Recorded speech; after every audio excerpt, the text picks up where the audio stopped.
filohan'ny rajoelona moa dia manana an'izay atao hoe politika fitsitsiana zay dia matoa zany io najanona dia tafiditra tanteraka ao anatin'ilay hoe fitsitsiana isika ka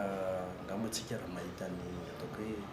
réaction ny vahoaka malagasy ny fanehoan-kevitra izay nanontaniana mikasika anazy io dia mitovy amin'ireny vahoaka reny ihany hoe tsy hitako izay olana ary tena mety nanajona anazy satria raha natao tokoa ny fandinihana ny sy fa fijerevana ny lasa tamin'ny vola lany amin'ny fety ohatran'io zany dia vola be no papany amin'ny fahazahoana azy ary tsy arakaraka ny zavatra lany io fa misy koa ny manarota ao anatin'izay ka mety mety zany izy ary tsisy olana satria matio najanona maro koa ny adiditsy andraiky ka maro koa ny zavatra mety hoe vola tokony hanaovana zavatra hafa ve raha ohatra zay no mampety azy tsy hitako izay olana ary hatreto aloha tsy dia misy olona hitako hoe memenina mananjona anazy io satria matoa najanona zany dia misy antony